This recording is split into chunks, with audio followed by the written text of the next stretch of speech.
শীতকালে বাঙালির ঘরে ঘরে পিঠাপুলির যে আয়োজনটা চলে, সেই সমস্ত পিঠাগুলোর মধ্যে এই পাটিসাপটা পিঠাটা আমার ভীষণ ভীষণ পছন্দের।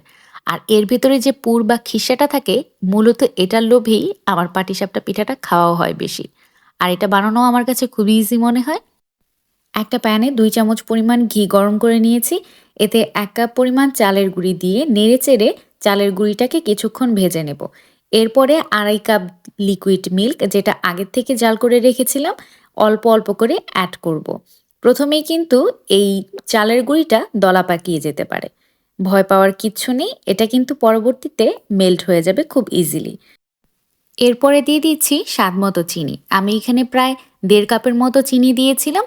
চাইলে এর পরিবর্তে গুঁড়ো দিতে পারেন। তবে গুড়ের চাইতে আমার কাছে চিনি দিয়ে এই পিঠাটা খেতে বেশি ভালো লাগে। এরপর এটাকে ভালোমতো এরকম বড় একটা চামিচ দিয়ে এভাবে করে ম্যাশ করে নিতে হবে। এখন এতে অ্যাড করছি ১ কাপ পরিমাণ নারকেল কোড়ানো। নারকেল কোড়ানোটা দিয়ে নেড়েচেড়ে দিচ্ছি। আর এর সাথে সামান্য পরিমাণ, অর্থাৎ ১ চিমটি পরিমাণ লবণ দিয়ে দিয়েছি। এই খিসাটা রান্না করার সময় চুলার আঁচটা কিন্তু একদম লো ফ্লেমে রাখতে হবে আর অনবরত নাড়তে হবে। আর এখানে যে দুধটা ব্যবহার করেছিলাম সেটা কিন্তু আমি ৭০০ এমএল দুধটাকে জাল করে একদম কমিয়ে এনেছি। প্রায় ৪০০ এমএল এর মতো করে নিয়েছিলাম। এতে করে খেতে কিন্তু একটা মালাই, মালাই ভাব থাকে। তো এবারে দিয়ে দিচ্ছি কিছু বাদাম কুচি। এটা এক্সেপশনাল, আপনারা চাইলে এটা স্কিপও করতে পারেন। তবে আমার কাছে খেতে খুব ভালো লাগে, এর জন্য আমি এখানে বাদাম অ্যাড করছি। তো এরপরে এটাকে অনবরত নাড়তে হবে। নাড়তে, নাড়তে একটা সময় দেখা যাবে যে এই পুরো খিসাটা কিন্তু একদম পুরের মতো হয়ে যাবে। তো এর পর্যায়ে এটাকে চুলা থেকে নামিয়ে নিব।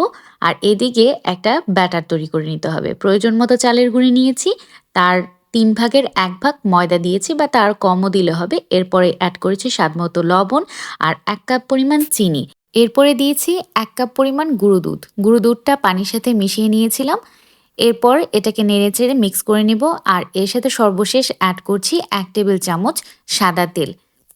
এরপর ভালোমতো নেড়েচেড়ে এরকম একটা পাতলা ব্যাটার তৈরি করে নিয়েছি। এখন একটা প্যান হিট করে এখানে তেল ব্রাশ করে নিচ্ছি। গ্রাম অঞ্চলে দেখা যায় যে কলা গাছের মাছের যে একটা ডগা থাকে সেটা দিয়ে কিন্তু এই তেল ব্রাশটা করে নেয়।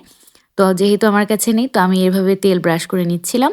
আর এরপরে ১ চামচ ব্যাটার দিয়ে এভাবে গোল করে নিচ্ছি। আর এরপর ঢাকনা দিয়ে এটাকে প্রায় ২০ সেকেন্ড বা ১৫ সেকেন্ডের মতো হিট করে নিয়েছি। এরকম একটা পাতলা চাপড়ির মতো হয়ে গেছে।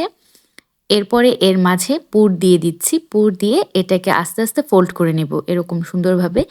তো দেখতেই পাচ্ছেন খুব সুন্দরভাবে কিন্তু ফোল্ড হয়ে যাচ্ছে। আর ফোল্ড করে নেওয়ার পর শেষের যে দিকটা থাকে সেই দিকটাতে আমি ব্যাটারের একটুখানি ব্যাটারটা এদিকে লাগিয়ে দিচ্ছি। এতে করে কিন্তু এটা খুব সুন্দরভাবে সেট হয়ে থাকবে। এরপর এপিঠ ওপিঠ কিছুক্ষণ ভেজে নেব।